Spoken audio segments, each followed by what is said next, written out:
Welcome to a brand new episode of A Lot Going On. We managed to take 6 months off, but we could not take time off around this time of year because we've just wrapped up an epic SoleDXB weekend. And so there's been a lot of reasons, actually, from my friends, your friends, to a bunch of cool things going on in our world that would be cause enough for us to bring the podcast back. But SoleDXB, I would say, is the premier one. So we want to review this for our WhatsApp group and the people that we talk to and all of our friends around the world and all the cool people that we met. Joining me today is Vic, as always. What's up, man? We back. We are so back. Let's try and be consistent now. We've got Alex full-time editing in Amsterdam. Yep. So he'll get this episode out. And it wouldn't be an episode of Soul Review, like a 2023 recap, without the man himself, HFM's finest, DJ Kishmeister. What's happening? Hello, Raj. Hello, Vic. Nice to be back in Dubai yet again for another SoleDXB. So let's get straight into it. Okay, so we have just wrapped up Soul a few days ago. For us, it was a very much a hands-on festival because so many people we knew showed up. But before we get into any of that, let's just give a massive shout to the Soul crew. Jessica, Nick, Rob, Hussein, Raj, Josh. There's another cat in Rob's family, isn't there? Josh, Nick, Rob, Jessica, Hussein, Raj. A whole bunch of cool people that are down with them. But yeah, so big up to them. Thank you so much for the after party invites.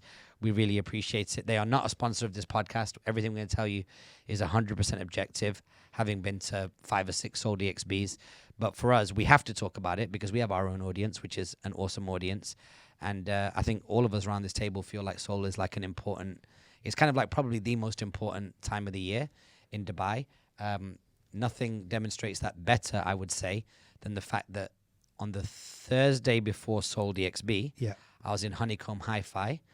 Shout out to Khalil and Varun, the founders of that. And someone came up to me, as an American lad, from obviously like in town for Soul. I think he was down with one of the music guys. And he shook my hand and he said, "Happy Soul Weekend." So I was like, oh, culture's really shifting. Like you have like Grammy weekend and you have this weekend. And I think for people that are part of this hip-hop, sneaker, kind of like just fresh culture that we're part of, that for someone to say to you like Happy Soul Weekend, that's some real shit. Like that term doesn't emerge in people's vocabulary or like as a colloquial term unless it means something. To me, it felt like this year meant something, even more than last year. What do you think, Kish? Yeah, so this year's been celebrating 50 years of hip-hop. So it was quite nice so I've actually been on a journey this year with that because I went to New York and Toronto during the summer, checked out a few of the 50 years of hip-hop celebrations there. There was a few in London as well over the summer too. And for me, coming to SoleDXB this year in December is kind of like a perfect way to sign out. Sign out all of those celebrations. And I'll also say as well, with Dubai, I think the reason I still love coming to SoleDXB is whereas in the UK and the USA, hip-hop is very well established, I feel like in Dubai, it's still very much fresh. You're still informing, even educating the local people out here.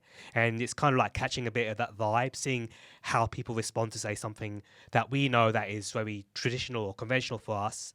So how that is embraced as a brand new form of music, as it were, for the people who live out here. So the irony of it being Hip Hop 50 for almost like the rest of us that were raised, in the West, UK, US, and for the UAE, it's like Hip Hop 50, maybe one of the only versions of Hip Hop 50 worldwide where it still felt like an activation for the culture of hip hop. That's an interesting point. Vic, what are your initial thoughts, like high level? Yeah, I agree. Look, so one thing that I noticed about Soul this year, and bear in mind, I've lived in the UAE for 7 years, and I know we didn't have a couple of Souls for a couple of years, but this is only my second time going to SoleDXB. Oh, wow. Last year being the first one. And the one thing that really stood out to me was there was a lot more younger people than last year, which I think is really good. So there was a lot more people, period. There was a lot more. It was definitely way busier. Like Friday evening was really busy. Yeah. Unexpectedly so. There was a lot more young people, which I thought was really, I think was really encouraging to see because, again, back to your point about giving them the kind of hip hop culture and like feeding it to them. Now they're kind of coming in at different ages, which is really good. But the other thing I found is that it felt a lot more international this year. When I say international, more regionally international, so like a lot more from the GCC and the kind of MENA region. That's what it felt like to me. It wasn't just kind of UAE focused people visiting and like the States or the UK and mostly the States. It felt like a lot more kind of people from the Arab world, which I thought was really encouraging as well, because again, you know, taking that generation of people, that culture of people, and having them introduced to hip hop in this way and having them adopt it was really, really positive. And the other thing I noticed about that is that although they've adopted, we've grown up with hip hop, but they've adopted the music and the culture, there is actually some very interesting distinction between the way they've adopted hip hop and the culture and the clothing and everything, but kept a lot of their own identity, like the Arab identity, whether that be in the fashion or the way they speak or the way they act. And that I think is really encouraging as well, because in the UK, when we were growing up with hip hop, we were adopting American culture and Americanisms and accents and whatever it might be. Whereas here, I think they're kind of finding a good balance between their own culture in this region versus kind of what we did when we were growing up in the UK. Yeah, I saw something really fly near one of the food trucks where two guys saw each other and dapped it up in the most traditional like hip hop way, but then also kissed on both cheeks. Brilliant. And I was like, oh, this is perfect. This is that perfect example. That's exactly it. So let's double click into that. And there's a lot of stuff I want to cover today, and I want to get as much of it covered, especially whilst we've got Vic, because I know you've got a tough schedule today. But let's speak about that first and foremost before we get into the programming, because everybody wants to talk about the programming and the artists that were booked this year. But before we get into that, let's talk about the sense of Arab pride this year. Obviously, it's been extremely difficult for the Arab region because of the horrific things that are happening in Israel and Gaza at the moment, specifically Gaza by sheer quantity. I'm not going to speak on anything more than that, but just by the sheer quantity of deaths that are happening over there, which is hurtful to the region because the region identifies with Gaza being, a neighbor and an adjacent country here. So what were your thoughts on kind of like, where did you pick up on the Arab identity at SoleDXB? Because I feel like there's multiple ways to do it. Or did you not, Kish? So it was good to see, so on the lineup, there was a UAE Mixtape feature. So it was good to see various artists from the region just having their showcase and shine. And Mazzi was the frontman for that, and that was very good to see. Yeah. There was also, in reference to what you said earlier about what's going on in the region at the moment, and everyone's hurting quite a lot at the moment. There was actually that kind of a photo exhibition, Occupied Pleasures. Oh. And that was quite interesting to sort of take a step away from the music festival and just sort of like reflect on the fact that, we are embracing the region and the music that this region has to offer. But just a reminder that not too far away from here, there's a lot of suffering and trauma going on. And it wasn't a morbid photo gallery exhibition, but it was enough to sort of like make you just sort of like take stock of where we're at.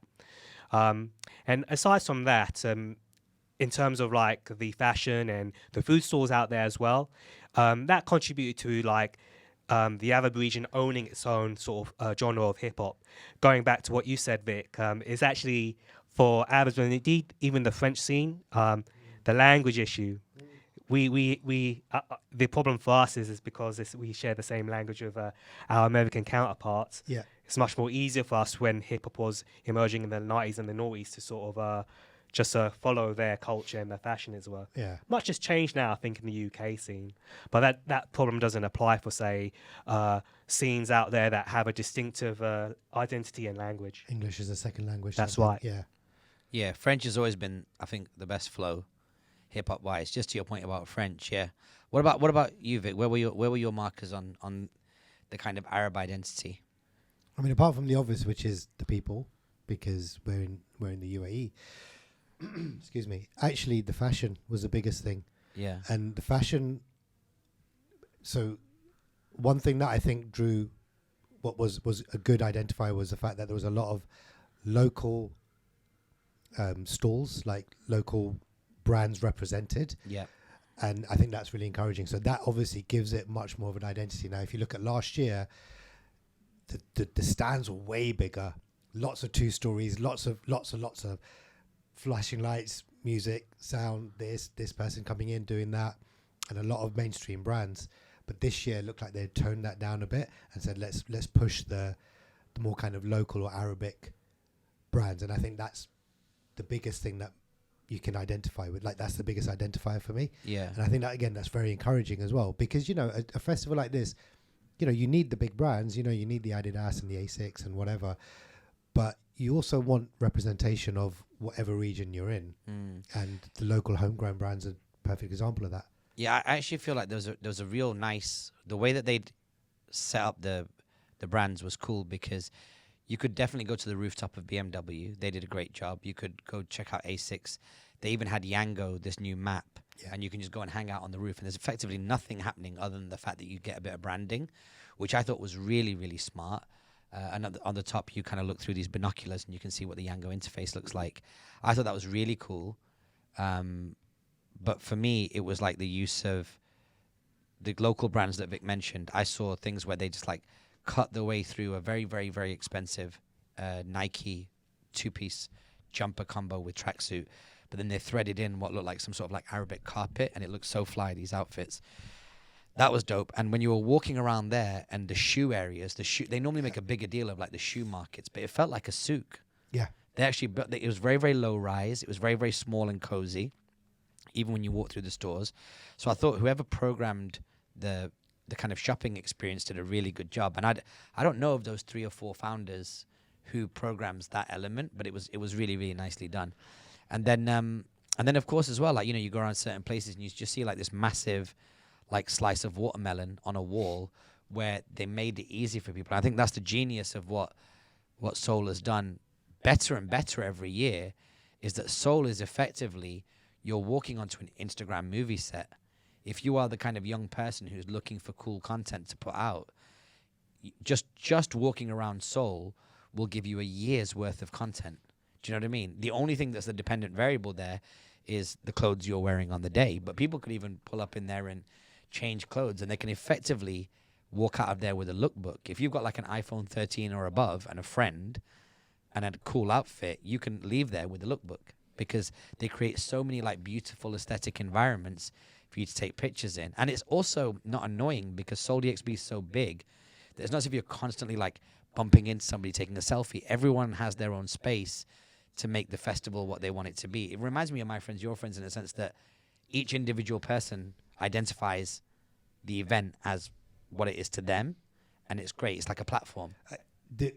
I would say the amount of photo bombs I probably did. Yeah. You know, you're walking past and you're like, you don't notice because there's so many people, and someone's taking a picture of someone that's like 3 meters away on the backdrop, and you're like, oh crap, I just walked in front.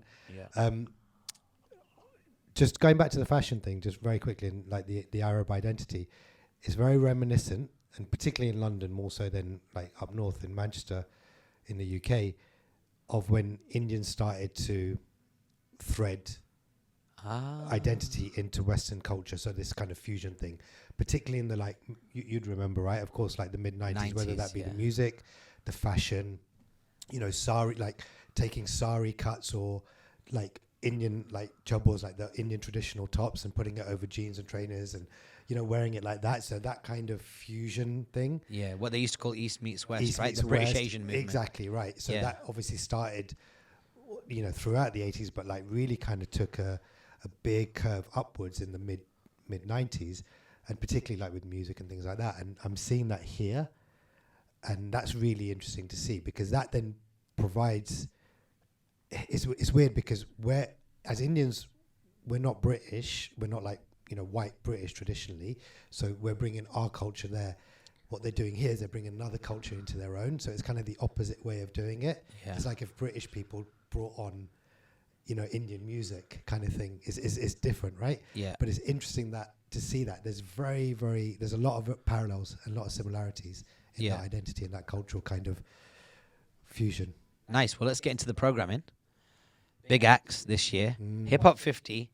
First and foremost, in your opinion, did they do the Hip Hop 50 mantle justice? Because me and you were both spent a lot of time in North America this year, right? So I went to Jazzy Jeff's Hip Hop 50 mixtape, which was 50 acts. Naughty by Nature, CL Smooth, Lost Boys, Buckshot, I was rolling with Sugar Hill, obviously.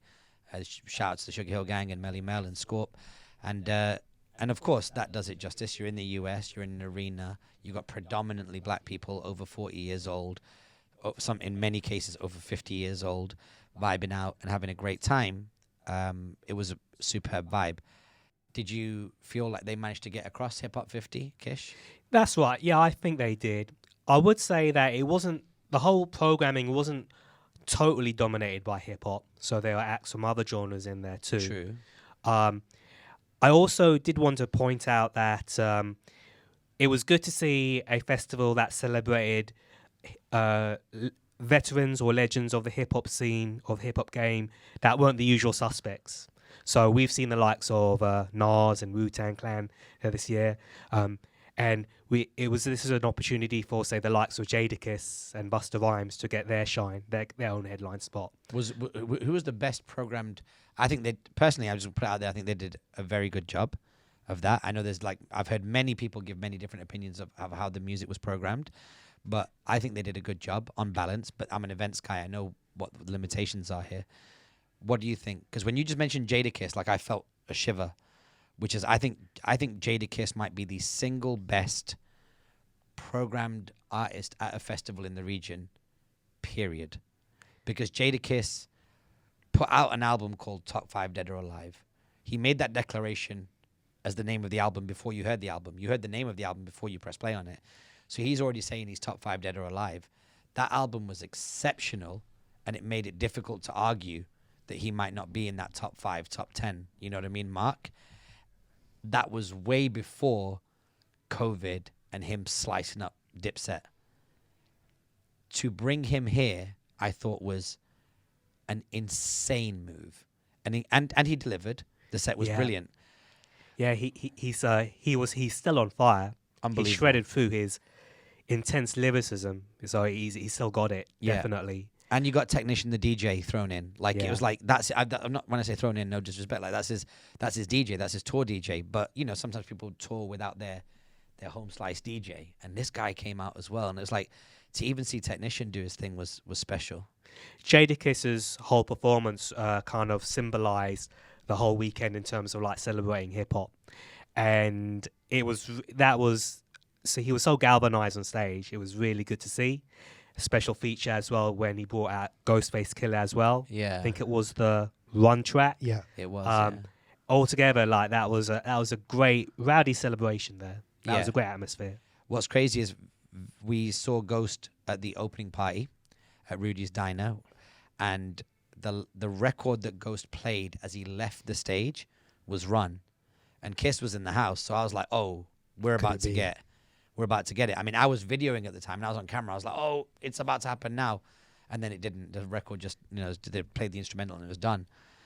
And then what was even better for me is that when Kiss was on stage, I wasn't expecting Ghost to come out. So it was I thought it was going to happen. It didn't happen. I forgot about it, and then it happened. And I videoed it and I put it up on algo.pod. So if anybody who's listening now, one of the things I'm thinking about right now is how to turn Algo into a multimedia brand, mailing list, Instagram, as well as the podcast. And so what we're going to start doing is some of the stuff that I can't put out on at Raj Katecha will go out on Algo Pod, more music-based stuff and stuff. So Algo will be the new Love Soul. But yeah, man, that was good. So was Jada your favorite act? Absolutely, yes. Jada was my favorite actor in terms of the hip-hop scene out there. When I saw Busta Rhymes the following day, I actually saw Busta Rhymes support 50 Cent a month earlier back in London. Yeah. And I have to say, it was pretty much a replica, a repeat. All of the different stunts, all of the different sequencing of tunes, it was kind of repeating that. So for me, it was more just sort of revisiting that. Wasn't as fresh as it would have been for yourselves or everyone else in the crowd. Yeah. Can I just say also about Busta Rhymes? I saw this also in London. Busta Rhymes performed Scenario, which is quite rated. Isn't that rated? Dude, forget about it. My whole top blew when that came on. Yeah. My whole brain just blew. But what I'll say is the more younger generation, certainly for London, and I think the same for SoleDXB, they don't know Scenario so much. And just like in London, they went over to that track he did with Chris Brown, Look at Me Now. Yeah. And that's just like in London, that's where the crowd sort of like, the younger crowd really got back into gear. But I was filming when he dropped Scenario, and the response was massive. I saw so many like hands in the air and stuff like that, and it was incredible. So I was really impressed. And no woo-ha. He doesn't like doing his infamous anthem, woo-ha, anymore. Yeah, I mean, look, that guy did a clean 45 minutes before he started playing his album cuts. That's right. Which was an interesting choice. I don't know if you want to end on new music that people don't know. I think that was an interesting choice. But yeah, it was a dope performance. It was Jada for you. Jada was your top one. Absolutely. Let's check with Vic before he has to wrap up in the next 10 minutes. Yeah, I've got about 15 minutes. So Jada was probably mine as well. Yeah. No, definitely mine. As far as the main stage is concerned, I think Jada was a very interesting choice. And I think here's the thing about like Jadakiss and this crowd here. It's risky because they don't know his records. You could feel it in the crowd as well. They weren't singing along. I mean, even you and Sal mentioned that as well. That you agree. Yeah, and we were in the VIP bit, right? Yeah. Watching it, and even then, you didn't hear people finishing. You didn't hear people kind of finishing the lyrics of his songs. Yeah. Now that doesn't discount who he is or what he's done, but they just don't know the record. So I feel it was risky. Yeah. But in saying that, I think the risk paid off. I think he was the best performer. He's too natural. He's just too natural on stage. Yeah. That like you can't like he's not over showmanship. He's not under.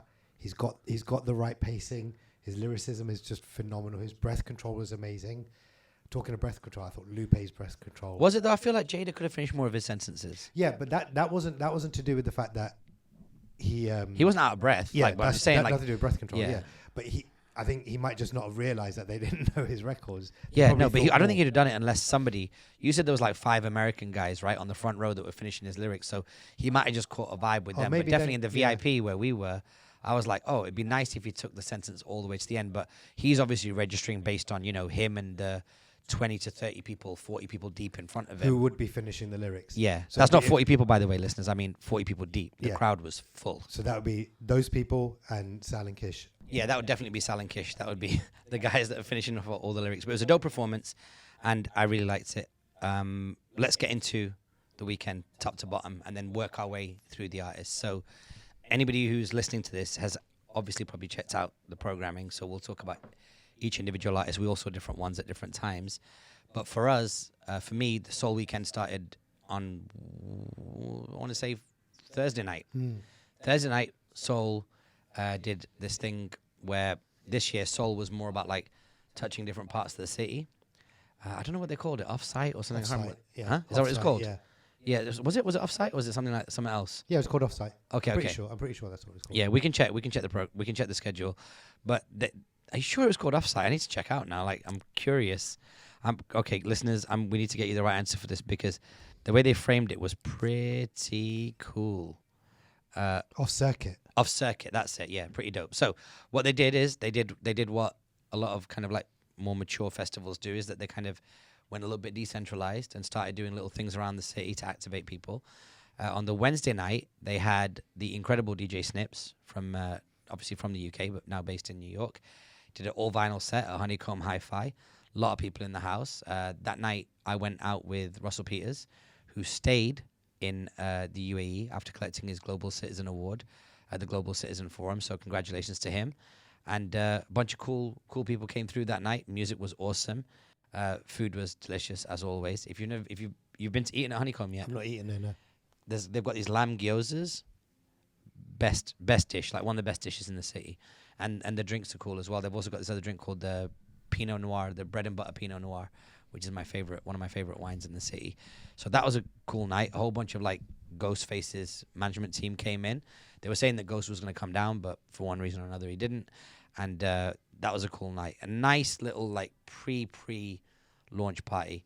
And then the next day we pretty much went straight to the opening night, right? Yeah. Yeah. So we were with... Oh, no, we didn't. No, Honeycomb was on Thursday. Yeah, and on the Friday, we took Russell to SoleDXB. Yes. And then he went over, firstly, after a little bit of a walk around, he went straight to Def Jam and did an interview with Mazzi and AJ for the Jibber with Jabber podcast in collaboration with Def Jam. So shout out to AJ, shout out to Mazzi, our good friend. That was a dope interview. They did about maybe nearly half an hour. Loads of hip-hop stuff in there, a little bit of Brazilian jiu-jitsu stuff. Well worth checking out the podcast. If you're listening to this and it's already come out, go listen to it. If it's still going to come out in a few weeks, then you know that it's coming on that channel. It's going to be really great. And then we went straight to the after party. Yeah. After party, obviously caught up with a whole bunch of industry cats. Kiss was in the house, right? So Jadakiss was in the house. And Ghostface did a performance. He did a performance. 40 minutes. Clark Kent was in the house. That was very cool. Yeah. Yeah. Rahzel came through that night as well. No, not the first night. That was Saturday. Sorry. Yeah. So the first night, so it was nice. It was like just kind of like everyone was just kind of like bedding in and having a good time. Ghost performance was excellent. To see Ghost on a small stage, I think the furthest you'd have been from Ghost, even if you were right at the back, would have been 8 meters. Like it was very, very intimate performance. And I think there's a lot to be said about that because obviously he's incredible. Ghost isn't a normal human being. No. Like he's a superhero. He is a living, much like Fat Man Scoop. He's a full-time, always on caricature. He's a full presence. Yeah, he's a full presence. Yeah, he talks how he talks when you see him in interviews. He talks how he talks when you hear him on records, when he's doing ad-libs and stuff like that. And for me, he's like the original like superhero of hip hop music. And it was a dope performance. So the first night was really, really good. Next day we pulled up at Soul in the afternoon. Yeah. Most people pull up in the afternoon. When we got there, we saw you guys queuing for a conversation between Joseph Patel, our friend, producer, Oscar-winning producer, documentary producer, and Joey Badass. That's right. How was it? Yeah, that was really good. Very fascinating. A very good, informative chat. He spoke quite a bit about how he got into rap, comparing rap with, say, a form of expression, a bit like art, and also talking about growing up in Brooklyn. And also, it was just for me, it was great to see Joey Badass back in the town because the first time I came to SoleDXB 2018, I had the opportunity, thank you Raj again, for going to see Joey Badass at the after party, and I'll always remember that as it was a proper movie, the way that he performed there. Yeah. Like mad energy about there. Yeah. So great to see him back in a more sort of like tranquil vibe, I should say, just him speaking about his life and his music. How was the interview? Like, did they cover a lot of good stuff? Yeah, it was quite wide-ranging, actually. We filled up the good hour, and it's just reflecting a lot on what he's done over the last few years. Yeah. He talks about how he has now given up weed, and interestingly, that got a reaction, a round of applause from people in the audience there. Wow, what was his reason? Wanting to sort of like refocus his energy, perhaps being a bit distracted, not totally on point in terms of like making music, and he just wanted to cut weed out of his life to sort of like resurrect his sort of a professionalism. Wow. Okay, so that was a good hour. And then on the opening night, who did we have on stage? We had quite a few good people on stage, right? On the Saturday night. So Saturday night was obviously the night that Kiss finished up for everybody. Yeah, the whole weekend is a bit of a blur. DJ Shadow was on that DJ night, Shadow, right? Let me talk about DJ Yeah, Shadow. do. Right, so half an hour. And yeah, to be fair, I would not have expected the region here to know much about DJ Shadow, as I would know DJ Shadow as a legend of mine, with a classic album in the 90s. But he came through, he did his thing on a half-hour set with some really wicked visuals in the backdrop as well. Okay. And he performed, he actually, unlike other sets that I've seen from DJ Shadow in the past, he went very hard on the decks, like doing a bit of scratching. So I've not seen him do that before, and that was pretty good to see. Wait, I saw DJ Shadow. I saw the first 10 minutes or so. It was good. It was a bit full on for me. It reminded me of like a Public Enemy Bring the Noise kind of performance. Very true. Yeah, he's very much more on the left field side of the hip hop side of things. Yeah. But you like the performance, especially mixed with the visuals. Yeah. Okay. And then did you check out Lupe on the main stage? That's right. Lupe, 20 minutes, so a small amount, but he just did his biggest hits. Yeah. The very traditional hip hop Save Me and Kick Push as well. I did see Lupe's. I heard Kick Push from afar. I thought that was a great record to start with. And then I saw that Hip Hop Saved Me. Yeah. He did a lot of crowd work, didn't he? That's on that right. record. Yeah. It was great to see him there. I wish he had a longer set just to justify. He's actually done a lot for the scene. Yeah. He was also, early on, he was walking around. He was at one of the stalls. He had a chess tournament. He was sponsoring a chess tournament. Yeah. So I actually got to see him play chess with an individual out there. So that was really good and fun to watch. Yeah. Let's talk about that for a second in terms of like, one thing that makes Soul special year in, year out.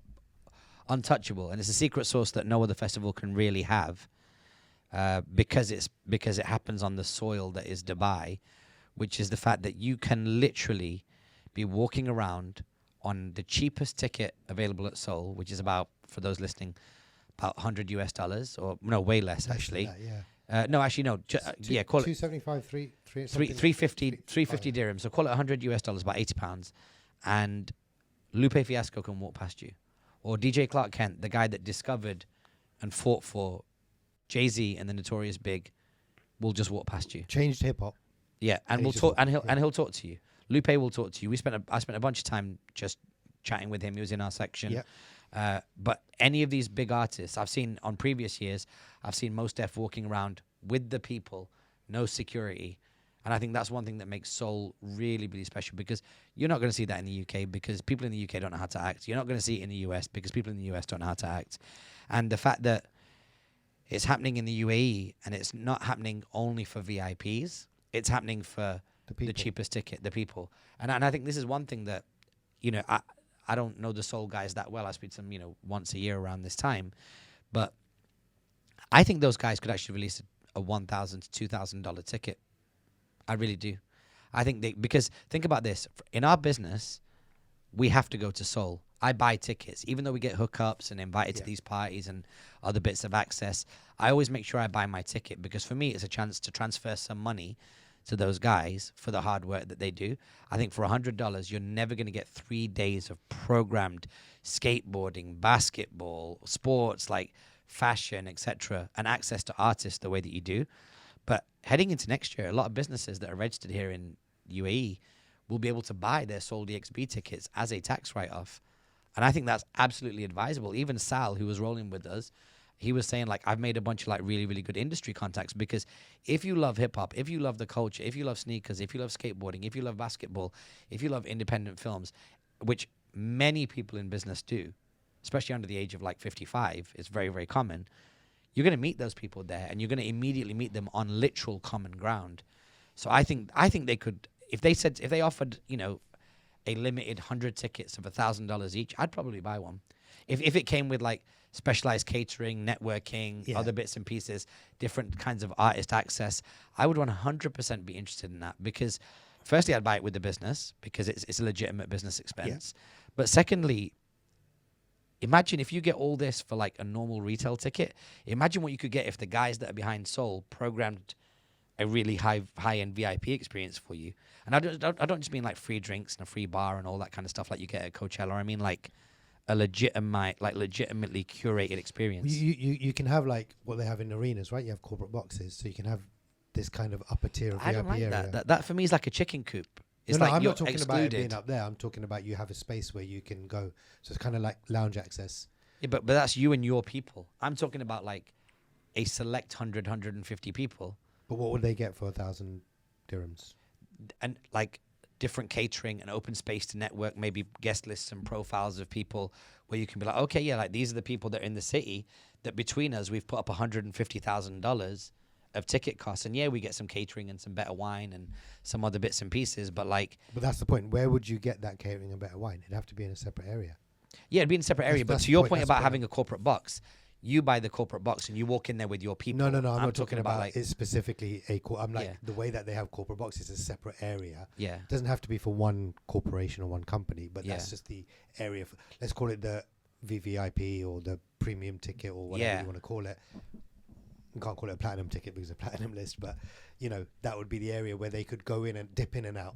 Yeah. That's my point. So that's where they'll get the high-end wine and the high-end food and the high-end networking opportunities and the breakout rooms and a table, lockers, maybe one of the USB cables, like somewhere to work if you need to grab your laptop. If like you're there the whole day, you obviously you don't want to kind of like miss out on anything. Correct. important. Yeah. And then of course maybe like some of the artists could come in and out, blah, blah, blah, blah, blah. Yeah. You know, maybe something like that. Similar to like an AmongstFew experience. Like imagine if you could go back there, they had like a barbershop and other, it'd be just like a cool vibe. Maybe access to like limited run T-shirts, or maybe they keep a reserve, because obviously they put out wicked merch every year, right? But you either get it or you don't. But if they had like a limited run back there, or it came with a gift bag, I just feel like Soul could go up to that $1,000+ price point, and you might just think to yourself, okay, if I get like this care package, I get this. I would probably consider something like that. Yeah, a lot of the value would have to be baked in early. Yeah. So like a care package and things like that, that'd have to be baked in from the beginning. This is what you get. You get certain access, you get certain merchandise, exclusive rights, this, that, and the other. Yeah. Maybe. But again, you know, just back to your point about it being, you know, the artist being around and just about the people. I think that's very interesting, because we were with Russell Peters on Friday night, like walking around with him, Fat Man Scoop. They got bothered, but not bothered. Like, it wasn't like people like jumping them and didn't know how to act. Yeah, I wouldn't say bothered. They got approached. They got approached by fans. Yeah, they got approached. Bothered's the wrong word, but like, it was respectful. Yeah, it was like, excuse me, could I? Or wow, I can't believe you're here. Could I take a picture? Yeah, lovely to meet you. Da da da da. You know, that kind of thing. Yeah, I mean, even to the point where on Saturday I was with my wife Shayla and my son Ine, and obviously we'd been kicking it with Clark Kent the night before, DJ Clark Kent. And we walked past, and I just dapped him up and said hello and whatever. We'd had a quick chat. Ine, my son, came over. He was chatting to him. He's like, "I love your trainers." They really like just kicked it, and his whole crew were there. Yeah. You know, my son's friend's a DJ, kid DJ, and like they were taking video with him, and you know, like they were like really just kind of getting involved, and people were just like looking and going, "This is really cool." Yeah. And you got 2 10-year-old kids talking to this giant DJ Clark Kent, and they don't even realize what he's done. Yeah. Until I tell them, and my son, like, his mind blew when I told him who this guy is and what he's done. He's like, wow, I can't believe it. Yeah. But just to that point, you know, it's great. It's so accessible. Yeah. Like, everyone is accessible. Yeah. And also there's like the people that are walking around, all the guests, it's almost like they don't even care that the celebrities or the artists are walking around as well. Yeah. Because they're not there to see the artists in flesh and blood and take a selfie with them, because it's not the thing that's on the top of their list. And I'm like, oh, maybe I'll get a selfie with whoever. Yeah. It's like, no, I want to go there, meet my people, see the DJing, see the kids dance battles and the crew battles, and see the talks, and that's what they're there for, you know? Yeah. So it's really cool. And then that night as well, we had Lupe Fiasco. After Lupe that night, we had Big Daddy Kane. Did you see Arlo Parks? Because the word's getting around. Tell me about Arlo Parks and that performance. Well, actually, so I think Arlo Parks was after Big Daddy Kane. Yeah, you're right. Okay, sorry, I apologize. You're right. Let's get into Big Daddy Kane first, then. So yeah, I've not seen Big Daddy Kane at all for the last several years, and now I see him 3 times in 1 year now. Wow! So, wow. Every time, you know, for someone who's more of the older veterans, you know, he can still bust a few moves on stage. Yeah. He did very good. You Yeah. know, there's no drama with Big Daddy Kane. He did really good. I think Kane's. For Kane to do a bad show is, I'd say, probably impossible. Like, he's so classy and classic at the same time. He did a really, really good job. I think he was up there for the appropriate amount of time. I think that his song choice was perfect, because he really, really stuck to the hits. And the fact that he will break out into like coordinated dance or have a b-boy on stage with him, if you knew nothing else, it was a chance to check out the culture, because you can only look at certain artists from the original golden era, the 80s golden era, and be like, okay, I get it. He's one. Yeah. I'd say Dougie Fresh is another, where you don't need to necessarily know the material, but the performance has got so much character to it. You're like, oh, I'm actually looking at how it started. So yeah, maybe Slick Rick as well to a certain extent, although he's very chill on stage. So yeah, that was a very, very, very, very good performance. Nice touch at the end where he came out with the jacket. Yeah. And that I thought that was cool that people were thinking, oh, he's about to take it somewhere else. Then the show finished. He just didn't bounced. feel bad. Yeah, he just bounced. He's like, this is my walk off. Yeah. And I thought that was really interesting, because in my mind I was like, is he going to come back on, or is he going to stay there and do something? Like, I couldn't figure it out. And he just walked off. I was like, yeah, that's good.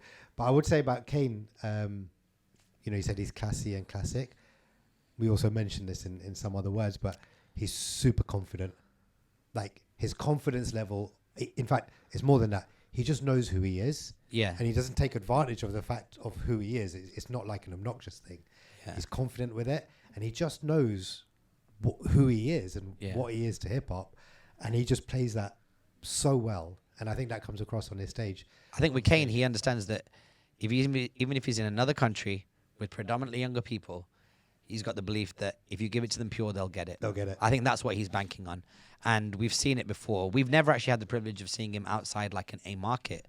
Like when you see him in London and there's 500 people that get it, you're one of them and it's just normal. But seeing him here, and I've seen I've only ever seen that with one other person, which was when Parvane performed. Parvane from Foreign Beggars performed to a bunch of younger people, and he kept it so real, so to the essence of what is hip hop and rap, that even I didn't know all the material because I'm not like his biggest fan, but I look at every time I've seen him on stage, even if I don't know the songs, I enjoy them as much as like songs that I know inside out. It's like a classic guitar player or someone who plays an instrument, because you don't have to know the music that they're playing. You just need to appreciate the fact that it's played in a traditional way or in a classic way or in the first principles way. That like a great piano player you can listen to play anything if they're great. Yeah, and they're doing it at its true essence. So they're almost instruments in themselves. Yeah, it was super dope. Okay, then Arlo. Tell me about Arlo. Who is Arlo Parks? I actually might be a bit late to Arlo Parks. I must confess I don't know much about her. Her music was more orientated around that acoustic side of things in terms of soul music. Quite genteel. There was an hour delay, ultimately. So that's why Jadakiss ended up an hour late. And it was strange how this was probably one of the less positive things about the festival, certainly on Saturday, but also on Sunday as well. Things kind of drifted and ran not a little bit late, but seriously late.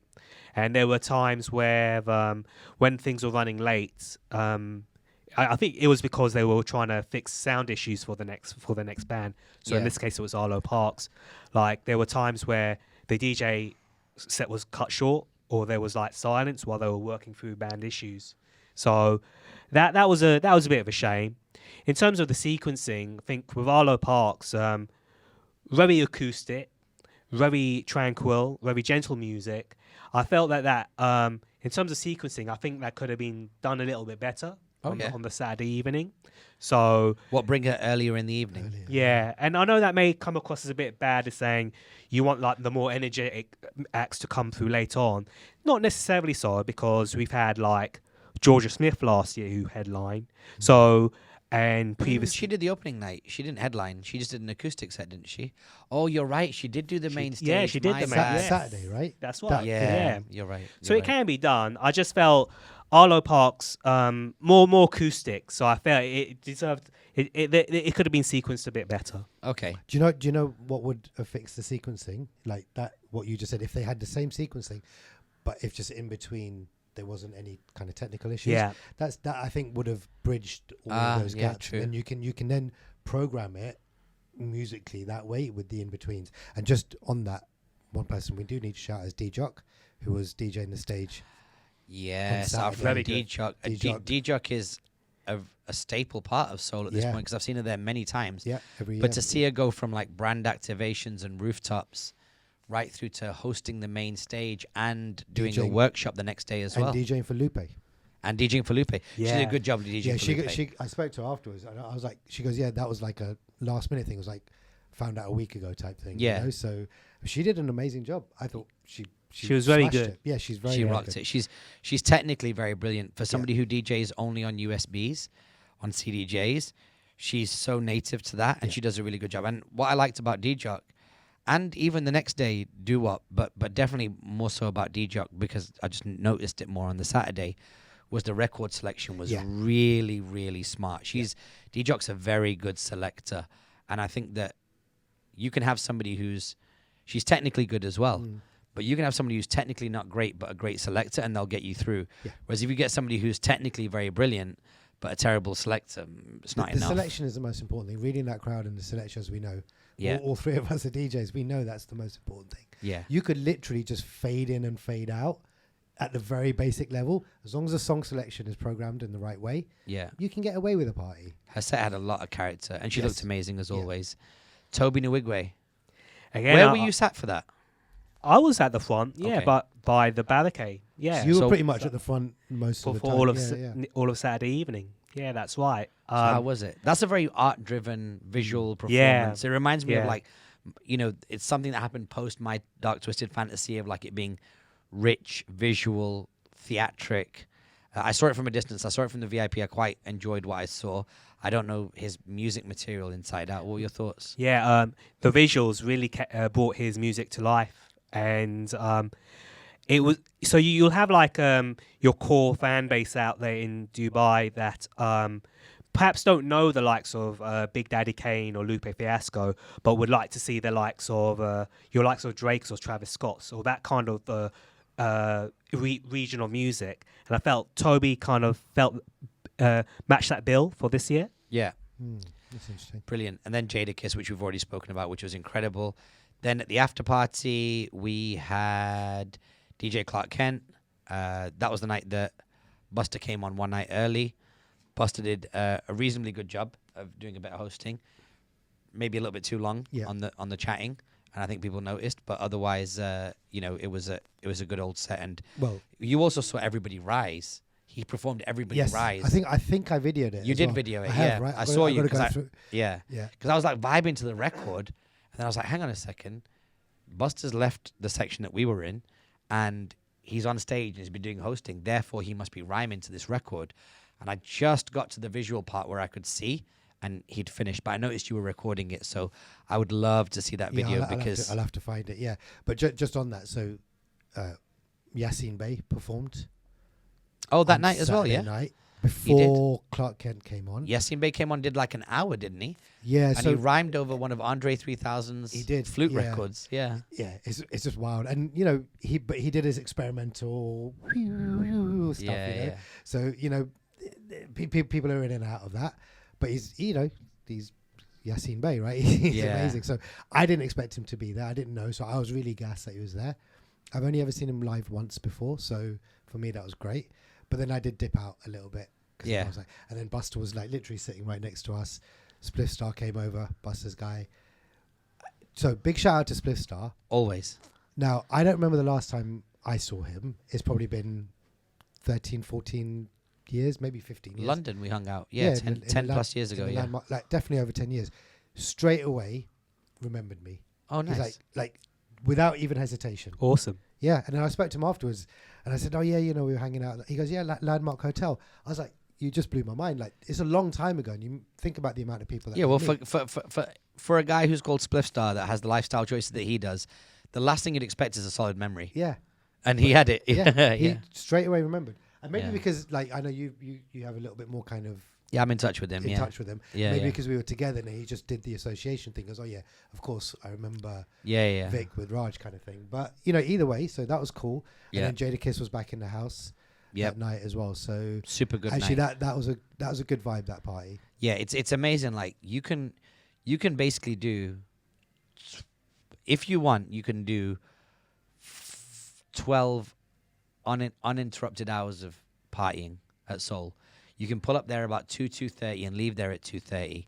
And imagine you do that 2 nights in a row, like 2 days in a row, 24 hours, plus chuck on an extra 5-6 hours from the Friday if you want. Yeah. And you're basically talking about 30 hours of like non-stop entertainment, distraction, food, art, culture, education.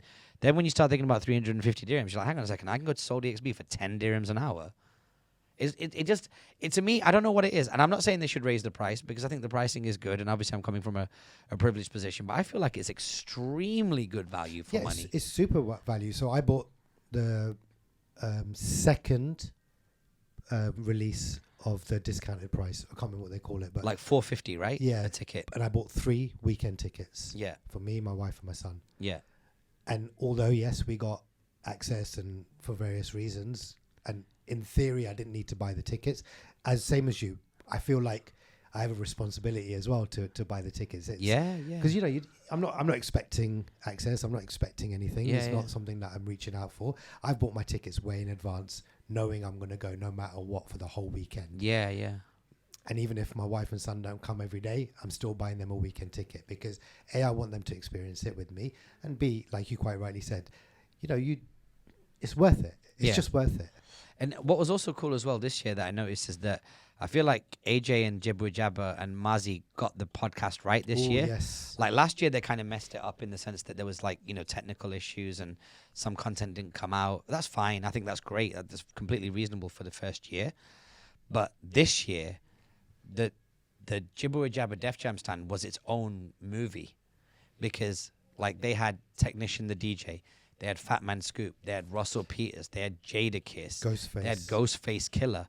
And you can stand next to that stand and get a 30-minute exclusive interview. I feel like that's something that Soul could take, like could bring in-house a little bit more. Like, because I know that there was that Joseph Patel, like, Joey Badass thing, but I feel like you could program back to back. Like, if Jibber Jabber can do it off their own back, I don't know how they fund it, how they pay for it, whatever it is.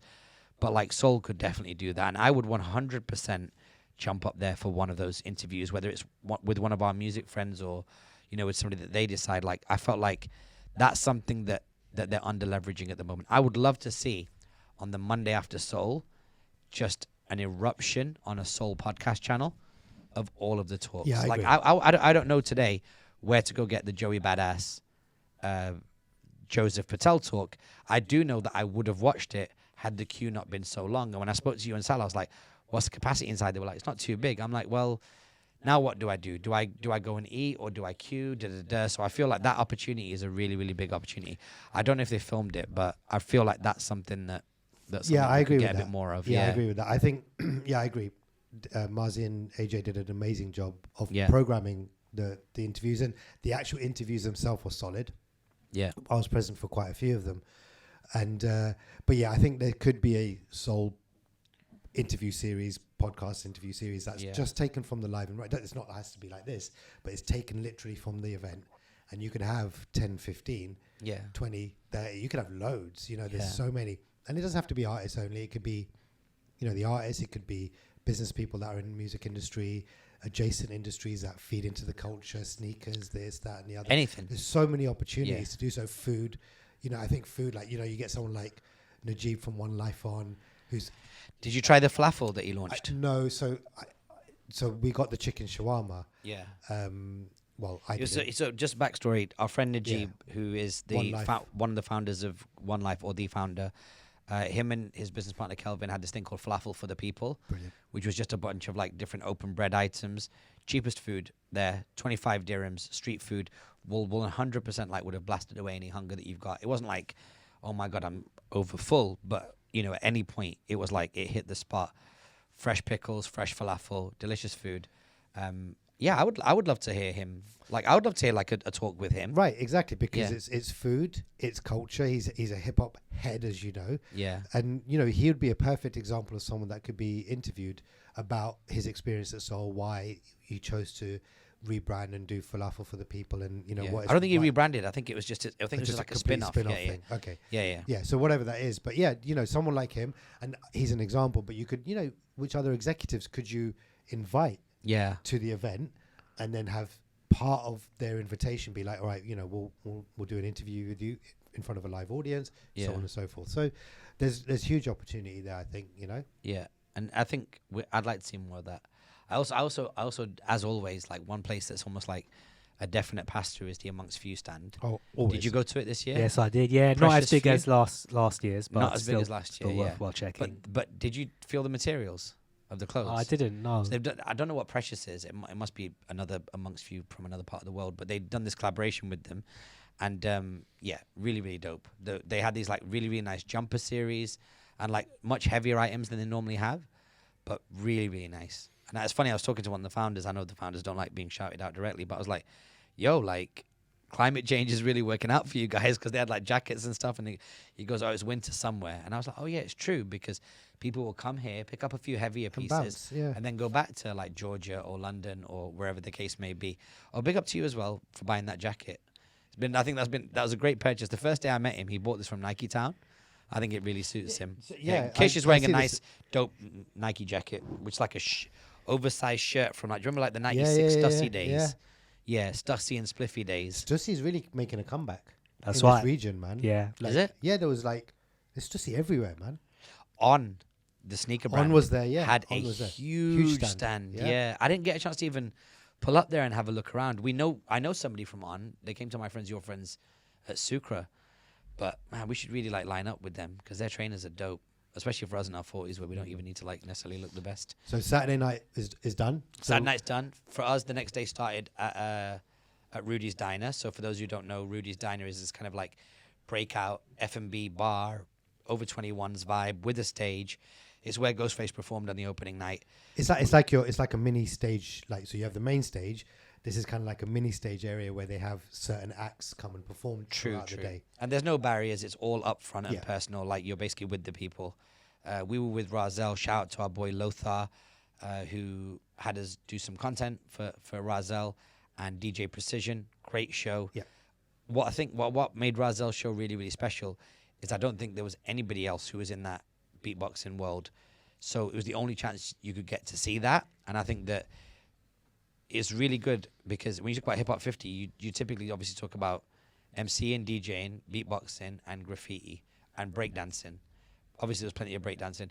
We didn't get much in the way of graffiti, actually, I don't think. I didn't really see any. A few pieces here and there, but not as big as. But not like live. But a live graph area, right. or like like a live graph, or like a workshop or something. That would be quite cool. Yeah, even just a live graph thing would be sick. Yeah, that could have been probably a bit of a missed opportunity because that's one element of hip hop culture that would have been. Do you know, this is a weird thing to say, right? So there's a bounce park, so like a trampoline park here for kids. It's called Street Maniacs. So I met one of the managers there and we were just chatting, whatever. He goes, "Oh, you come in tomorrow with your kid?" I was like, "Yeah, I might come." He goes, "I'll come because they're going to be doing like a graffiti mural on the back wall outside in the car park. So just come and just watch them do it." So that kind of thing, just having an open space where you get a couple of graph artists and they do something that's SoleDXB related. Yeah, or do a KRS-One classic, right? Have Big Daddy Kane, and during his stage time, they've got to build a graph mural in the background, and then auction that off, which I think would be dope. Like, imagine if you had, so to this point about like $1,000 ticket, imagine that they had like 100 canvases, small canvases, like 8-inch by 8-inch put together, and then they just graph on it, and then each person gets one piece of the canvas, limited edition. That would be like super fly. Okay, cool. Rahzel. So Rahzel did his performance. You saw Rahzel's performance? Yeah, I did. Last time you saw Rahzel was 10 years ago, right? In Jazz Cafe just as part of not at the Jazz Cafe, at Somerset House or one of the bigger venues. Yeah. So yeah, I've seen Rahzel perform with the Roots doing his amazing beatboxing tricks, but this was quite next level because you're actually up close and personal. You could see it in action, raw action. And obviously I filmed a little bit here and there, and watching back, I couldn't work out whether actually my video and audio got corrupted because they're out of sync with each other. Because there were occasions where his mouth wasn't moving, but noises were coming out. Yeah. But it's just like, that's the way that he rolls, Yeah, it's so he said it on stage. He goes, my mouth's not moving. Yeah. So he can actually do whole sets of sounds just from his nose. Because I was shooting him 360 angles. Yeah. And there was times where I would shoot him from the side of his face 90 degrees. So you can see the side profile of his face. And you can see his lips. And you're like, oh, yeah. Watching it live through a camera real time, where there can be no out of sync, it's all real. Like, it's really, really crazy. So shout out to Rahzel and DJ Precision. They did their thing. And also, I'll just say, big up to Rahzel for bringing out the dude from the crowd. I think his name was Ravi. Ray Beatbox. I know that cat. I've seen him around. I think I've seen him around. Yeah. Giving a bit of shine and giving him a few tips. He was as well. actually pretty good. Yeah, he was. Surprisingly, he was. But his mic, unfortunately, wasn't set up the same way that Rahzel's mic was set up. Like, he had one of those wireless mics. Because when Rahzel was on the mic, obviously he's got a different level of talent, but like the whole ground was shaking. Do you know what I mean? Yeah, you could really feel it. Like, you could really feel it. Yeah. But yeah, Rahzel did an amazing job, and again, another guy that I think it was backstage at the Raekwon concert or show in 2009 that we met him, right? Something like that. I interviewed him for Love Soul TV, and again, hadn't seen him since. Yeah. So it's just nice to see. Did he recognize you when you seen him? He saw me. He recognized me, and I think that's because you saw him over the summer, right? Rahzel, no. I texted Precision the video of you guys. That's probably why. And he might have forwarded it on to him. That's probably why, yeah. Outside guy for me at Soul was Omar Offendum. Oh. This cat, I don't know who he is. Like, I don't know where he's from, and he deserves to be Googled because the performance was crazy. But he looks like a white cat, like, but obviously like maybe white Arab from type Syria. thing. He's from Syria. I think he said that on stage, right? Syria. Fair-skinned dude, but full American accent. Yeah. Did an incredibly important performance, like beautiful poetry, incredibly likable, very simple. I think he had a DJ and a guy who was playing like some sort of like local Arabic guitar. Guitar, And was brilliant. I just think that it's, if you do nothing else today, go Google this guy. I want to come clean on this, right? So when he came up on stage, now I've got a thing about poetry and this, like, with the Kane, and it all feels very pretentious and whatever. So my perception of that, of him, was like, oh God, I'm going to hate this. Yeah. But I didn't. Like, it was a literal opposite. I thought he was very, very, very good. Very good. Like, lyrically, I mean, phenomenal. Lyrically, he was incredible. His flows were brilliant. Yeah, like, yeah. And his stage presence was great. And I actually then didn't mind the fact that he was sitting there with a cane. I just forgot about all of that. Yeah. Because he delivered a phenomenal, like an artistic performance. Yeah. DJ was good. DJ even came out and That's right. MC'd, and that was pretty solid as well. Yeah. I seen that cat as well. You know, when I went backstage with Rahzel, and I walked past these two guys with like fezzes I saw on. them, yeah. And I was like, damn, like, I didn't know who they were. And I didn't know what they were capable of. And I guess that's part of the beauty of it, because when they came on stage, I was like, oh, I saw you dudes backstage. I didn't know they were an act. What's actually really funny is if you see those two guys walking around SoleDXB, you might just think, oh, it's just two guys walking around SoleDXB that have decided to dress like this. Yeah, because they're like kind of like long Kandora with a fez, but they just look cool. Yeah. You know what I mean? And then I met him afterwards. Yeah. Just said hello. Oh, we were together. Yeah. Yeah. And he just seemed very nice, and just quick hello and whatever. But yeah, I thought that performance was very, very solid. I'll just add to that. Yeah. That was one of the two great takeaways from the Sunday event. I want to learn much more about Omar, Offendum, and his music. And you spoke about it, the poetry. It was the poetry and how that worked in with the philosophical visuals. A great spectacle to behold. You're gonna be playing his music on your radio station? Oh yeah, I'll need to check out. I need to investigate more and play a few tunes. Nice. Absolutely. Okay. Soldier. Did well. Yeah. I heard some of that. Missed it. Okay, big up to Soldier. Now this is one that I missed because I was in the main area, but I saw the video. Obviously, what I thought was really good this year is they had screens all over SoleDXB, no matter where you are, streaming what's happening on the main stage, so you kind of get a sense of what's going on. I think that from a consumer's point of view, that removes a lot of anxiety, because in previous years you've never known what's happening on stage, and of course, as you rightly mentioned, sometimes things can run late, so you don't want to like go there and then wait 20 extra minutes. So they did good, and there was an act there called, and I need my glasses here because I missed it, but I definitely saw the vibe on the video. Odumo Do Black. Odumo Do Black. I only saw the visuals. I only saw the performance. Didn't hear the music, but looked like a super vibe. Did you see it? Yes, I did. Yes. Tell us. Yes. So he's like got quite a bit of buzz in the UK scene. Really? He's from the UK or Nigeria? No, I think he's Nigerian. So it's part of that Afro wave thing that's really dominant in the UK at this present moment in time. Yeah. His biggest tracker this year is Declan Rice. So you know Declan Rice. So no. The footballer. So And the record's called Declan Rice. Yeah, that's right. The record's called after the footballer. Well, yeah. I only know the Not after the rice. So that's one of the big anthems from the UK scene this year. Okay. So yeah, he great personality on stage. I don't know enough about his music to make much more sort of comment on that, but Yeah. decent. Is he based out of the UK? I don't know. Okay. I don't know. Interesting. Okay. Sampa the Great. Zamrock. Playing some of that Zamrock. Really dope. Only artist to perform at Coachella. Only artist to perform. Yeah. From her home country, which was Zambia. She called it Zamrock. Yeah, I assume. I think so. So dope performance.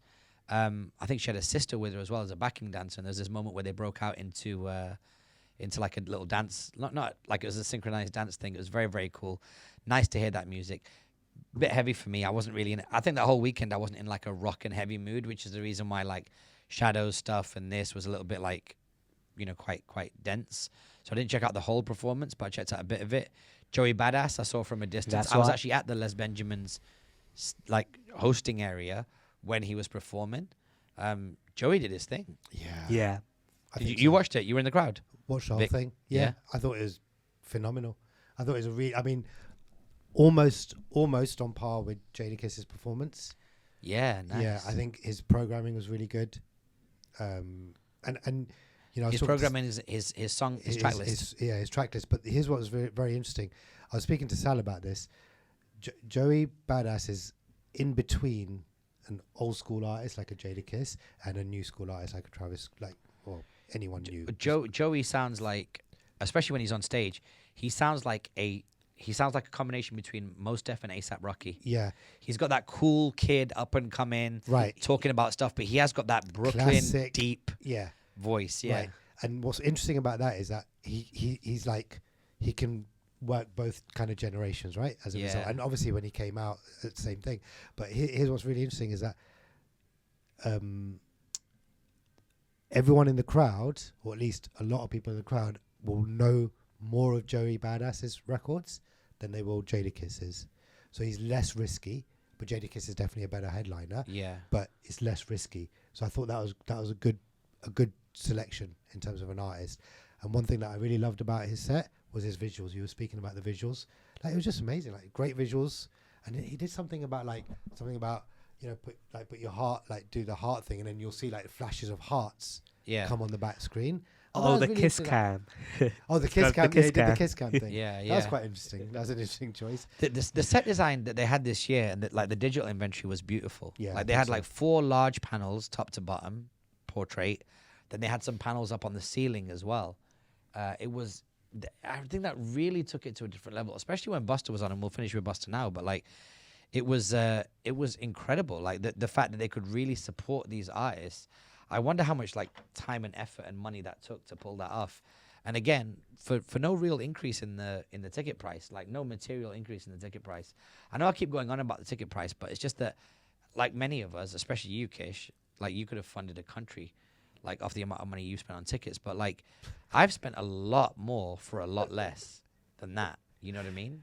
And it's like, I'm just flabbergasted by it. I kind of just feel like they should release a more expensive ticket for the super fans or people of our age that can really afford. I mean, I was at Adidas or somewhere, and I bumped into DJ Coco and his manager. Yeah, via Dan Greenpeace. But like, but it was DJ Coco was playing on Sunday night, right? He played on Sunday night, but it was like, it's just the fact that you got that kind of access, because if you're a fan of DJ Coco, you know, you can get a picture. Like, if you're a fan of Clark Kent, you can get a picture. Like, these things are really meaningful to people. Do you know what I mean? And I just thought it was incredible. There's one thing I would say about the stage just before we move on to Busta. Yeah.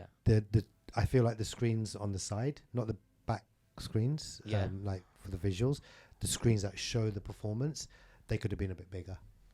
They were a bit small in relative to the stage. They did feel small. Yeah. They felt a bit small, and this is not even a criticism. It's just like an observation more than anything. On a relative basis. On a relative basis, yeah. And then I think, because I was with my son, and this is the only reason why I wouldn't have picked up on this otherwise, is that maybe the stage could be maybe 3 or 4 foot higher off the ground. Okay. Because there's a lot of tall people here. Yeah. And you have a lot of short people like me and kids that can't see. So we actually will go on to Busta, but we watch Busta right from the back. Like literally at the back on where the Adidas store was. Yeah. On the outside of that, we could see, there was a little raised ledge, we could see Busta and Spliff Star performing. Yeah. But in the crowd, we'd have no chance. Even me. I want to ask something else associated with that. Were you two okay with the fact that the crowd space was kind of split into 2? So there was kind of like a premium ticket version where you could go to the very front of the stage, whereas, you know, for us like who just bought regular tickets, we were kind of like separated a fair bit back. I'll tell you why I was really okay with it, super okay with it, because straight away, the left side had a bar. So if you're that way inclined, you can grab a drink. You couldn't do that before. Another reason why I was super okay with it is that if you're on the left side or the right side, you've now got some sort of high-level indicator to tell people, I'm on the left side or I'm on the right side. Whereas when it's all one block of people, you can't really say I'm towards the middle, because it's kind of subjective, especially when you're walking through.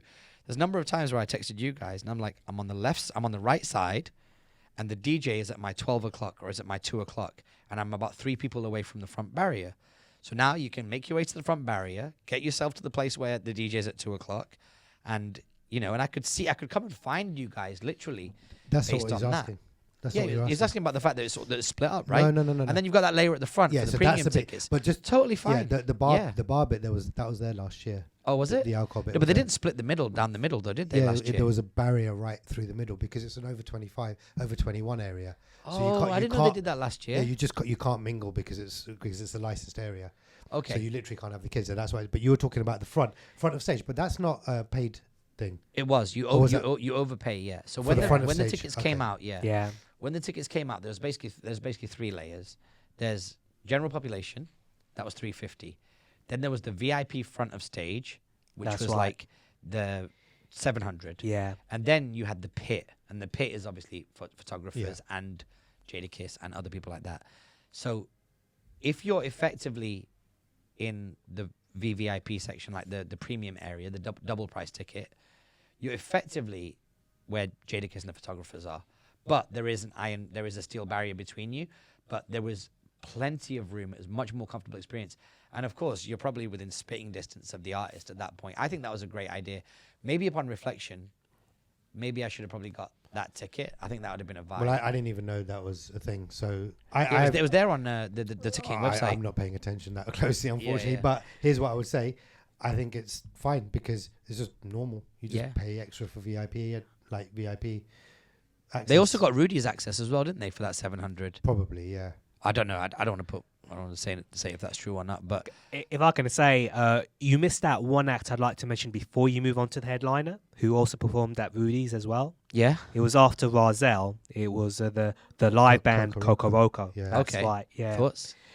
Brilliant. That was the other takeaway that I only want to investigate more of their music. So again, I knew very little about them. Yeah. But in terms of like, they brought a lot of like a jazz band, like a lot of really wild melodic energy. Yeah. That was really a great watch. Yeah. So I want to check more of them out.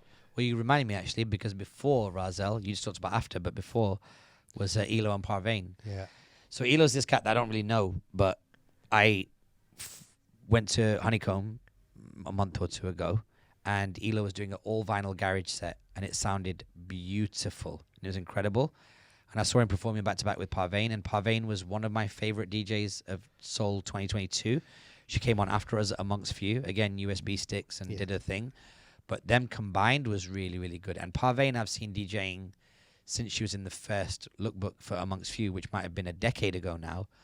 And she's really improved. You know, she was never bad, but she just sounded like a new DJ when she was a new DJ. Now she sounds like really incredible. And I've noticed it in the last few years where I'm like, she's really dope. I went to see her at 25 Hours as well. She's pretty much guaranteed to give you like an incredible performance. Incredible performance. Incredible performance. Okay. All right. So that's the whole of Soul covered. Pretty much apart from the headline, Busta. Busta Rhymes was put on as the closer. Yep. And he let you know because at the beginning of the performance, Chris Rock did this thing talking about there's nobody that comes on after Busta Rhymes. He's the greatest of all time. And, you know, I paraphrase. And he really did a good show. You've seen it twice this year. You saw the same show for 50. Weirdly, this is a weird admission. I know that people have said Busta's the greatest when it comes to live performance. I always felt that because the energy stays so high and it's such an animated performance, on balance, I didn't think he was the greatest. Because I thought, there's one way of doing a Busta Rhymes performance, which is soak the place in petrol and set it on fire. That's what Busta Rhymes does. Yeah. And I don't know, maybe the times where I've seen him perform many times, and I was like, okay, yeah, I get it, but maybe it's not for me. This time was for me. This time was incredible.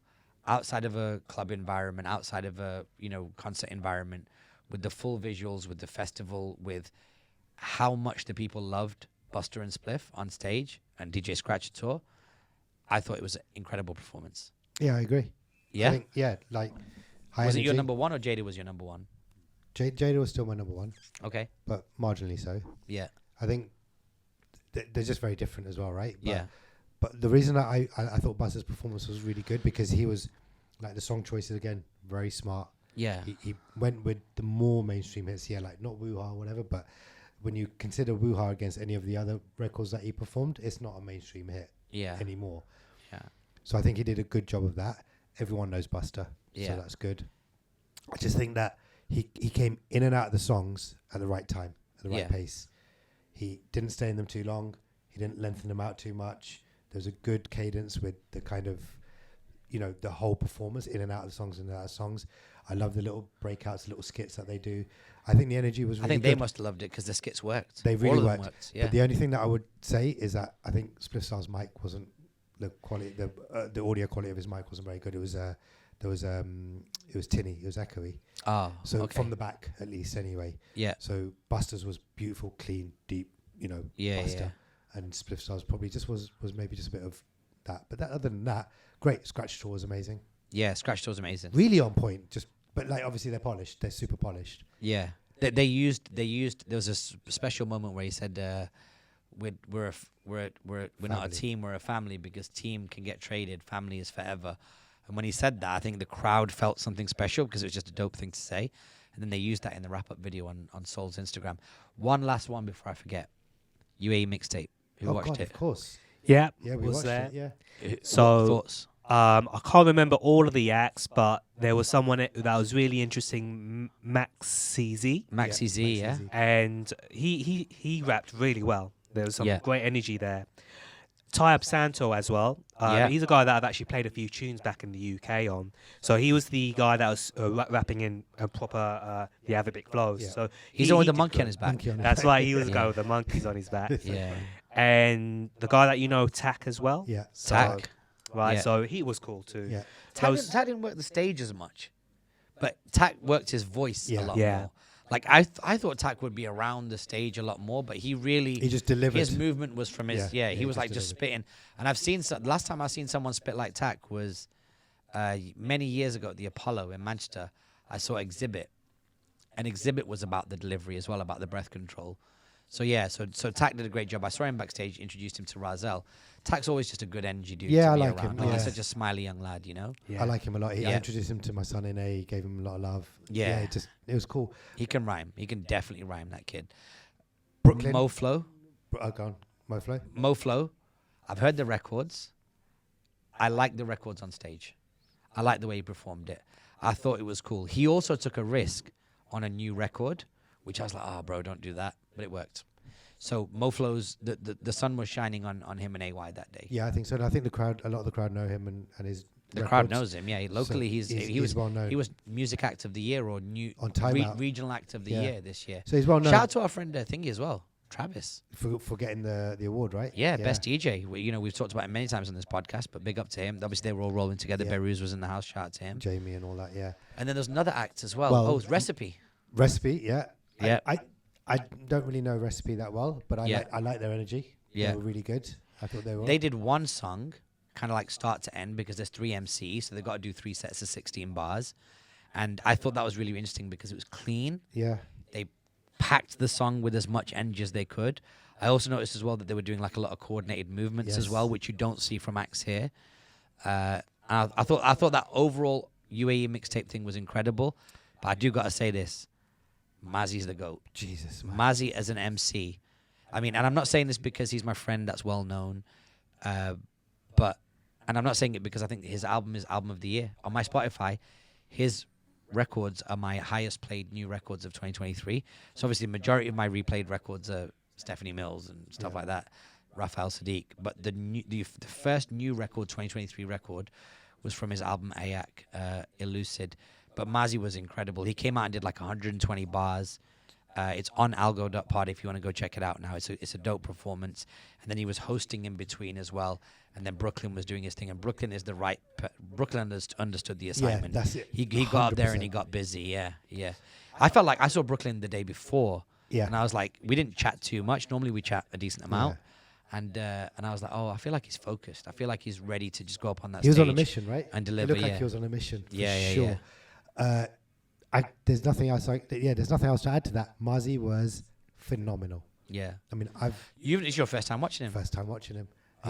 He's been around. I don't go out much, right? So whenever he's been around, I've just not been able to go or didn't go, whatever. And I was blown away. Yeah. Just blown away.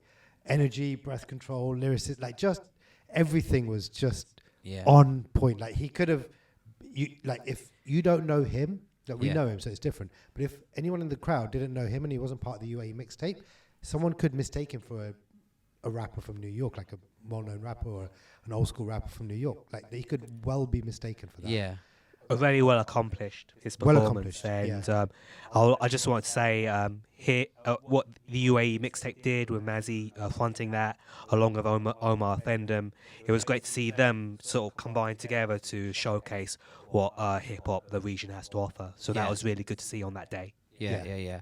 And I have to say, you have to check out this tape that he's put out, this EP, AYAK, Mazzi's album 2023. Elucid is my record of the year, for sure. Just by virtue of the fact that it's the record I played more than anything, produced by Evil D. He's also got a record on there with Scam. You remember Scam? That's right, yeah. He's got a record with Scam. Do you remember on the song Stand by Eminem? Yeah. I even got the mixtape that you did with Scam. Yeah. Scam. Yeah. He's on the tape, and he's incredible. So really, really good. Shout out to the whole Soul guys. We're going to send this to our group chat, the ALGO group chat, and I know there's many people on there that would have wanted to be at Soul, and we'll flick it over to our friends that we know that love Soul, SoleDXB, and it was and it was incredible. And the numbers were huge. The numbers this year that they got in were massive. It was a super vibe. Also want to give a shout out to our friends at Patron. That's what I literally was about to say. Yeah. Nick. So there's two Nicks there, but there's my friend Nick and there's another Nick there and Zuki. Zuki held it down. They looked after us. Zuka, sorry. Yeah, Zuka held it down. They looked after us. Obviously, we know them quite well. And they had this beautiful area at the back, which was kind of roped off So beautiful. for like tequila tasting. And obviously, we were able to go through and it just had a perfect view of this Dubai skyline. It was and the Dubai Canal on the Dubai backside Canal. on D3. Oh, mate. Plus, they had these like beautiful white curtains that were like blowing in the wind, and through on the other side was the water, and they're doing tequila tasting. Also, Patron has got a new drink out. I forget the name of it, but it's like a they always it's like that distilled weird, or that something. cool bottle that they had. Yeah, but super tasty. Yeah. Definitely would become definitely has to get purchased for sure. Yeah, it's a staple in the cabinet. Yeah. So okay, cool. So that's it. So that's SoleDXB. All other stuff aside, we are going to try and get back on getting more episodes of ALGO out. I understand that it's December, but we've had a very busy year. For those of you who are listening to ALGO for the first time in a long time, I'm talking specifically to certain people that I know have got a lot of love for this podcast. This year, we launched My Friends, Your Friends in Toronto, London, and New York. We'll get back into that on future episodes because we know this one's ran a bit long.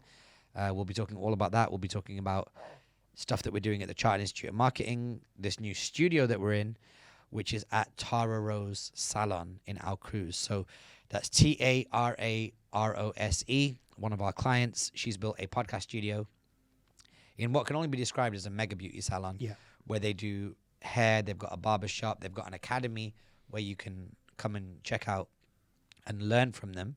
No matter where you work, you can come from overseas and learn stuff. They have like master educators come and teach here, and it's just a dope place. So we're going to be here a lot more. I want to give Tara Rose a shout. This is where she records her podcast.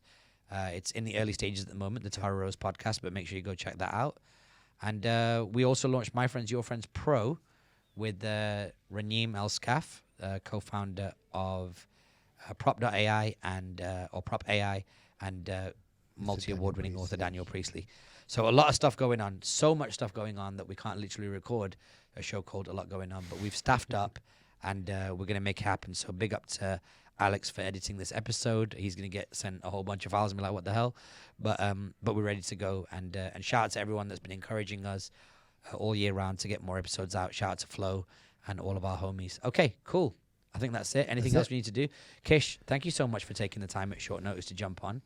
No, thanks. Oh, it's been all good. It seems like it's been an annual institution coming to Soul for the last few years. How many of you attended? 6 or 5? LB4, 2018, 19, 22, and 23. So those are the ones that I've done. Because 20 and 21 there wasn't, right? That's right. Yeah. I also just want to say big up yourselves. That's what you're doing out here. And also, it'd be wrong of me to forget to mention to all of the listeners, please check me out on HFM. Yeah. You know, I do a weekly show on HFM playing music, all hip-hop music. I'm still a big fan of fresh hip-hop music of today on the underground vibe. And just before I came out to Dubai, I did a series of shows representing best new music of the year. 3 times 2 hour shows, so 6 hours altogether. So they're up online. Check HFM out for more details. How do they check it out? Where do they go? HFM on Instagram, or check the Mixcloud account, mixcloud.com/HFM, and you'll be able to find my shows up on there. Perfect. So listen back. The name of the show is Beats Theory with DJ Kishmeister. And Kishmeister is spelled Kishmeistr. That's right. STER. No, MEISTR. TR, yeah, that's it. Yeah. So, no, TER. He's right. Yeah, Vic's right. TER. Oh, okay. Did I say it wrong then? Yeah, and I think I said it right. You all said it wrong. Oh, okay. Well, listen. Check the tape. Yeah, it's just that I've been there's been so much great music this year. You know, I ran out of time, even in 6 hours worth of radio time. So I know, like, our generation may not be so much in love with hip hop music, the new music that comes out now. But I had a great time playing all of these tunes. There's so much great music out there. Yeah. So I represented that on my shows this year. Amazing. Yeah. So big ups. We're gonna get all this structured, nice and proper. Oh, and also I want to give a shout out to Zaza. Although the staff, there's a few communication errors, but that Zaza pizza joint, they were selling pizza by the slice. I said to him, I want this pizza, the one with the 3 cheese kind of like balls on it. And that was a dope pizza, really dope pizza. I don't know what they're doing. But I said to him, I want that exact pizza. And then he gave it to me without the cheese on top. And I had to pay like 16 dirhams more for the cheese, but that was one of the best pizzas. Okay, cool. That's enough. ADD and ADHD ending from me. Anything else? Anybody want to shout out? Anybody we've forgotten about? No, I mean, look, obviously the whole Soul team. Yeah, shout out to the whole Soul team. Everyone at Soul. I can't say this. Hold up. On the show, on the Soul thing, I was talking to one of the founders. I won't say who, but he said he'd be down to come and talk about Soul and the history of Soul to us, and I would love that. That'd be amazing. Yeah, that'd be amazing. That'd be really cool. Yeah, that'd be really cool. And I don't know, maybe we get all 3 of them. You never know. Hail Mary. You might get all 3, but I think that'd be a dope conversation. Yeah, it'd be amazing to find out like the nitty gritty behind that, because it is. I think it is the most important event in the Middle East. I know that you've got Middle East and COP28 and Expo. I get it. I think Soul's the one. And I just want to sign off with this, my part. The reason why it is, in my opinion, is that there's always been this narrative that the UAE, specifically Dubai, but the UAE in general, has no culture. Yeah. There's always been the narrative. Yeah. Because there's so many different cultures here. But this is the culture. When you look at these people, forget hip hop, forget sneaker culture, forget any of that. This is the culture of the people, the young people that is coming up, and that's growing. And SoleDXB is cultivating that. SoleDXB washes its own face. That's important. Which is, when you say it washes its own face, it means it pays for itself. Yeah. In the sense that I know it's got support by, like, it's got the Dubai logo and all that on the branding, but a fraction of a %, which is a significant amount of people that come to SoleDXB, will move to Dubai. I think it's more impressive than, like, especially for young people that will add more culture to the city. Like, you can go to DIFC as a finance guy and be like, I'm a finance guy, I might move to Dubai. You can go to Abu Dhabi as a culture person and be like, I might move here. It's fine. But there are real cool movers and shakers right now.